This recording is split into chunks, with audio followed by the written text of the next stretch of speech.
បងប្អូនគ្រាន់តែជន់មកស្ទូចត្រីបងប្អូនបាទច្រើនណាស់បងប្អូនអើយច្រើនកកបាទហើយខ្ញុំក៏មកចូលរួមគេដែរឥឡូវកំពុងតំណងមួយសាសជុកថាបើចុះស្ទូចអត់ឲ្យចែកហុចនេះទេបាទបានទេហើយបងកំពុងចោលជុកបងប្អូនណាបងប្អូនកុំភ្លេចជួយទិញផ្កាឈូកបងប្អូនដែរបាទនេះបាទផ្កាឈូកយើងជួយទ្រាំទ្រផលអ្វីដែលបងប្អូនខ្មែរធ្វើបានស្អែកថ្ងៃសិលបងអីអូខាន់ស្អែកចិត្តដាក់អ៊ំទួយមែនទេ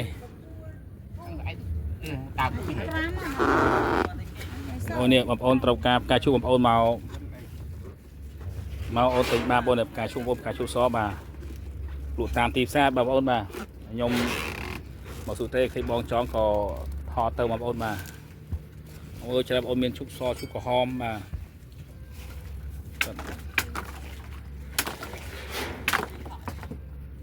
បងប្អូនតំណមែនទែនបាទបងប្រុសបងស្រីចងបងប្អូនណានេះ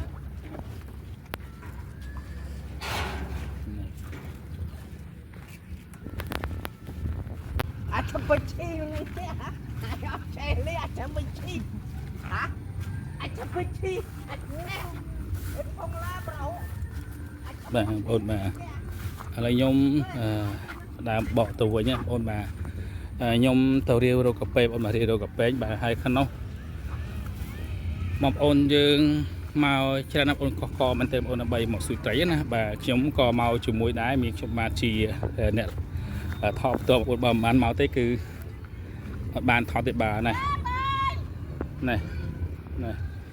ឥឡូវខ្ញុំចុះទៅណាបងប្អូនចុះមើលកាហ្វេបាទហើយដឹងមានទេបាទចុះសិនចំណាយជើងដល់សខ្ចីរកកាហ្វេបងប្អូនបាទរកកាហ្វេពលឺបងថាសបោកាហ្វេបងអញ្ចឹងខ្ញុំក៏សារចំណាយមើលរកកាហ្វេឃើញកាហ្វេទេអូយដឹងមានបងប្អូនបើសារបងប្អូនយើងក៏ស្ទូចរាល់ថ្ងៃជាប្រចាំអញ្ចឹងណាបាទអូនអូមុខឈឺអូនមើលណោះបាទ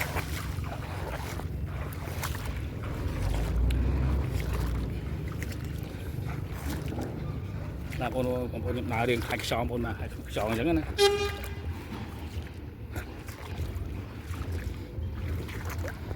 ហើយខ្ញុំមើលខ្ញុំចុះរកកាហ្វេអូនរកកាហ្វេសាមើលដូចជាអត់មានទេបងប្អូនទេព្រោះសាបងប្អូនណាបាទគឺបងប្អូនពេចគិតថាមករកកាហ្វេខ្លីហើយឆ្លៀកខោខ្លីមកពេញបងប្អូនណាពេញសាច់មុំបាទបាទនោះបានអានតា